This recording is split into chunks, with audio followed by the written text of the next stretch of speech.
Gente, eu venho aqui partilhar com vocês, como eu tinha dito ontem, e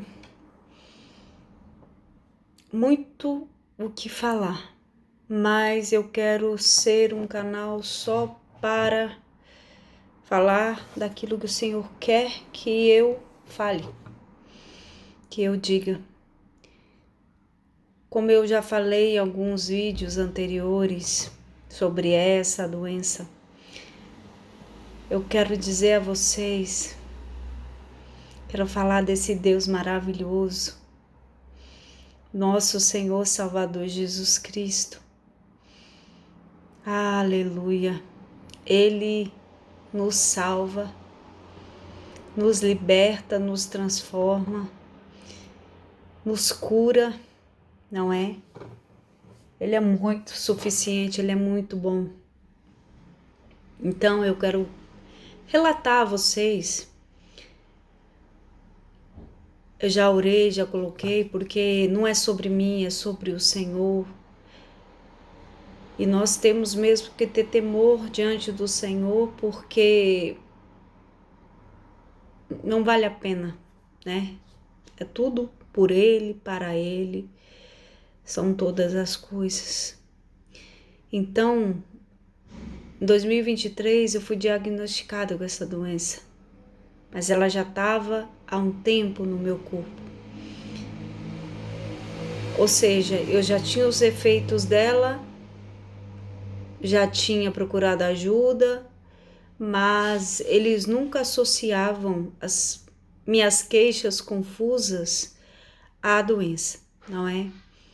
Para se ir fazer uma investigação, para descobrir ao certo o que era, né? Mas em 2023 foi quando eu estava muito mal já. E por fim, lembro que foi numa sexta-feira. Eu fui no mercado e não conseguia andar. Não tinha força. O mercado é uns 500 metros da minha casa. Eu lembro que eu voltei de lá, eu demorei 1 hora praticamente para chegar aqui na minha casa. Eu estava com a Liz, com a minha filha menor, no carrinho, empurrando o carrinho. O carrinho já era para mim um instrumento de me ajudar a manter equilibrada, porque parece que eu já estava muito descoordenada. Por quê? Porque lesões na medula, ela causa desequilíbrio, compromete a bexiga, o intestino, o funcionamento, né? E tava com o meu corpo já colapsando, assim, sabe? A minha visão. Por fim, quando eu cheguei nesse dia do mercado, que eu sentei na escada ali fora, eu lembro que eu chorei e falei, Jesus, me cura. Eu falava, Senhor, me cura, Senhor. Eu já pedi a cura para o Senhor daquilo, de tudo aquilo que estava acontecendo, mas eu nem sabia o que era. E aí eu entrei, depois que eu recuperei a força, eu entrei para dentro da minha casa, sentei, ainda clamei mais um pouco, sentei no sofá, clamei mais um pouco. Aí, depois que eu recuperei assim a minha força mais, eu falei, Senhor, eu vim para a cozinha, para essa cozinha, falei, Senhor, então, Pai, já que o Senhor não é assim que o Senhor vai fazer, o Senhor já tem gerado maturidade em mim, para mim saber, né? Saber o que é, porque eu já entendi que não é da forma que eu tô clamando. Aí eu lembro que aqui, mesmo aqui, perto da minha máquina de lavar, que eu me virei, depois eu fui para a sala, e quando eu tô lá na sala, de repente a minha visão começou a ficar muito turva. Ela já estava dupla, que é a visão dupla, que é a diplopia. Já estava 1 mês dupla. E por fim eu estava muito exausta, porque meu corpo não queria mais funcionar corretamente, ter força para fazer as coisas básicas do dia a dia. Aí eu falei com o Senhor, e foi quando eu tive a decisão de ir procurar ajuda na segunda-feira, né, que viria. Isso foi numa sexta que aconteceu tudo isso. Aí na segunda eu tive a decisão de ir ao hospital, a uma urgência oftalmológica a princípio. Então,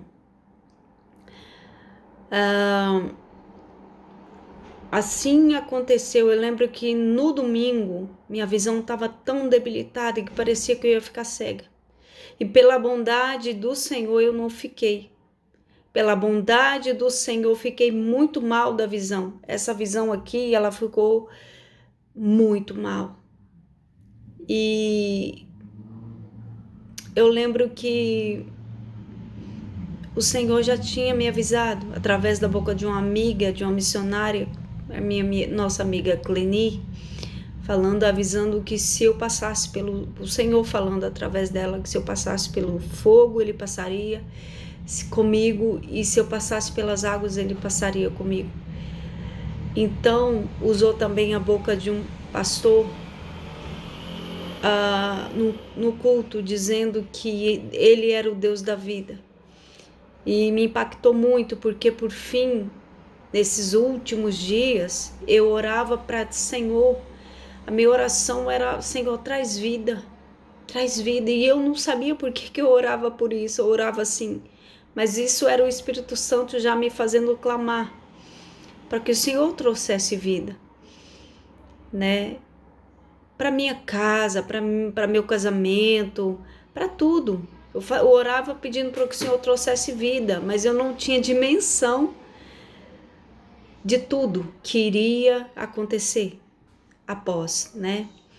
Então, na segunda, eu fui para o hospital, e esse trajeto, fui chamei um carro, né, de aplicativo, cheguei lá, foi tão exaustivo que eu depois já parecia um boneco de posto, porque por causa da fraqueza, do desequilíbrio, e a bexiga que estava já não querendo liberar o xixi, né, o líquido.